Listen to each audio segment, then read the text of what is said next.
Bismillahirrahmanirrahim. Assalamualaikum warahmatullahi wabarakatuh. Selamat pagi, siang, sore, malam. Perkenalkan, saya Amanda Rizky Ananda dari Program Studi Administrasi Perkantoran Digital tahun 2022. Pada kesempatan kali ini, saya akan mempresentasikan mengenai seminar proposal penelitian dengan judul Evaluasi Pengelolaan Arsip Dinamis pada bagian tata usaha di kantor suku dinas lingkungan hidup Kota Administrasi Jakarta Pusat. Dengan dosen pembimbing yang pertama ada Ibu Sri Kartikowati, lalu yang kedua Ibu Rizky Firdausi Rahmadania. Next.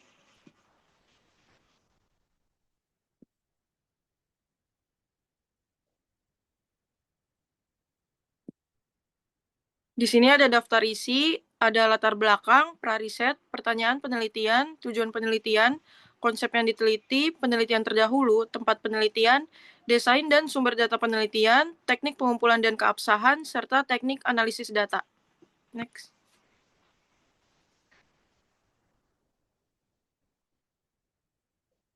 Lalu ada latar belakang. Setiap instansi pemerintah menghasilkan arsip sebagai hasil dari pelaksanaan kegiatan administrasi. Arsip tersebut perlu dikelola secara sistematis agar mendukung kelancaran tugas organisasi. Pengelolaan arsip dinamis mencakup kegiatan penciptaan, penggunaan, pemeliharaan, hingga penyusutan. Pada kantor suku dinas lingkungan hidup, hasil observasi awal menunjukkan bahwa pengelolaan arsip dinamis belum berjalan optimal. Hal ini terlihat dari masih ditemukannya penumpukan berkas, keterbatasan sarana pendukung kearsipan, serta belum optimalnya pelaksanaan penyusutan. Berdasarkan kondisi tersebut, penting untuk melakukan analisis pengelolaan arsip dinamis guna mengetahui sejauh mana proses penciptaan, penggunaan, pemeliharaan, hingga penyusutan telah sesuai dengan regulasi, serta mengidentifikasi kendala dan rekomendasi yang dapat disarankan. Next. Lalu ada prariset. Untuk memperoleh gambaran awal mengenai persepsi pegawai terhadap pengelolaan arsip dinamis, peneliti melakukan prariset melalui penyebaran kuesioner kepada 30 pegawai, yang terdiri dari 5 pegawai bagian tata usaha, 8 pegawai bagian umum, 4 pegawai bagian keuangan, 5 pegawai bagian tata lingkungan, 4 pegawai bagian penataan, dan 4 pegawai bagian pengendalian pencemaran lingkungan. Bisa dilihat di prariset pertama dengan pernyataan pengelolaan arsip dinamis di kantor suku dinas lingkungan hidup sudah berjalan dengan baik. Hasilnya menunjukkan bahwa mayoritas menjawab tidak setuju. Lalu untuk prariset yang kedua mengenai fasilitas dan tenaga SDM yang sudah ada mendukung kegiatan pengelolaan arsip dinamis di kantor suku dinas lingkungan hidup juga mendapat jawaban mayoritas tidak setuju. Next.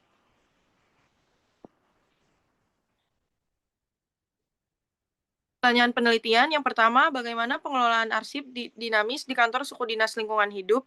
Yang kedua, apa kendala yang dihadapi dalam pengelolaan arsip dinamis di kantor suku dinas lingkungan hidup? Lalu yang ketiga, bagaimana rekomendasi yang dapat disarankan untuk mengatasi kendala yang dihadapi dalam pengelolaan arsip dinamis di kantor suku dinas lingkungan hidup? Next. Tujuan penelitian yang pertama menganalisis pengelolaan arsip dinamis di kantor suku dinas lingkungan hidup. Yang kedua, mengidentifikasi kendala yang dihadapi dalam pengelolaan arsip dinamis di kantor suku dinas lingkungan hidup. Lalu yang terakhir, mengetahui rekomendasi yang dapat disarankan untuk mengatasi kendala yang dihadapi dalam pengelolaan arsip dinamis di kantor suku dinas lingkungan hidup. Next.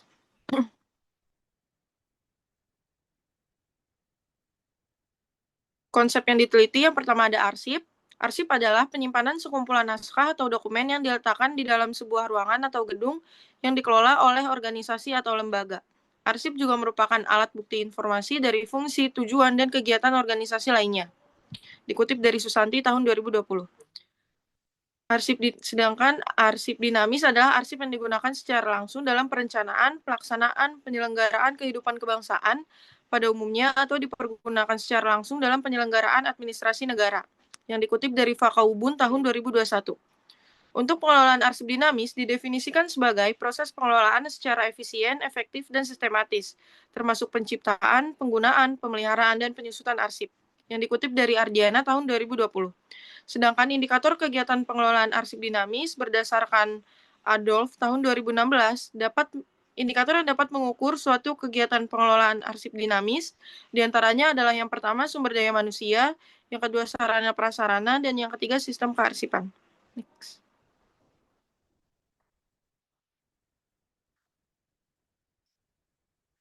Lalu ada penelitian terdahulu. Yang pertama, evaluasi pengelolaan arsip dinamis sebagai upaya memudahkan temu kembali arsip pada UPT Perpustakaan Proklamator Bung Karno yang dilakukan oleh Dwi Tama pada tahun 2023. Yang kedua, ada evaluasi pengelolaan arsip dinamis pada subbagian kelompok kepegawaian Balai Besar Inseminasi Buatan atau BBIB Singosari yang dilakukan oleh Nafis tahun 2023.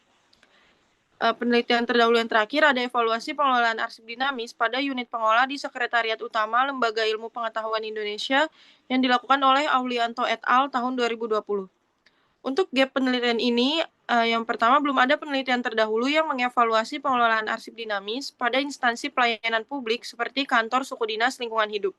Yang kedua, objek penelitian memiliki karakteristik organisasi dan beban arsip yang berbeda. Lalu, novelty pada penelitian ini ialah fokus pada evaluasi pengelolaan arsip dinamis di kantor suku dinas lingkungan hidup Jakarta Pusat. Yang kedua, mengkaji secara spesifik pengelolaan arsip pada bagian tata usaha dengan menggunakan indikator siklus hidup arsip. Yang ketiga, karakteristik administrasi dan beban arsip yang berbeda dari objek penelitian sebelumnya. Next.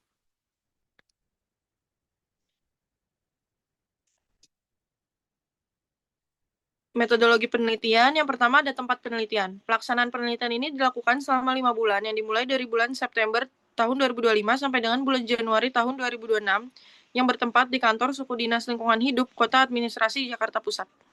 Untuk desain penelitian ini menggunakan jenis penelitian kualitatif. Sumber data penelitian dalam penelitian ini, teknik pengambilan sampel yang digunakan adalah non-probability sampling dengan pendekatan sampel. Ambil ada sebanyak 4 orang.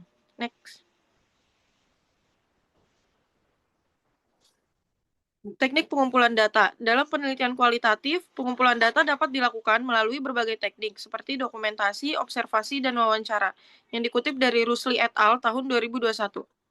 Teknik keabsahan data. Penelitian ini menggunakan teknik triangulasi. Triangulasi adalah cross-check data dengan membandingkan fakta dari satu sumber dengan sumber yang lain, yang dikutip dari Mekarische tahun 2020. Yang terakhir, teknik analisis data menggunakan model Miles dan Huberman yang terbagi menjadi pengumpulan data, reduksi data, penyajian data, dan kesimpulan atau verifikasi. Next. Baik, mungkin itu saja yang dapat saya sampaikan. Kurang lebihnya mohon maaf. Wassalamualaikum warahmatullahi wabarakatuh.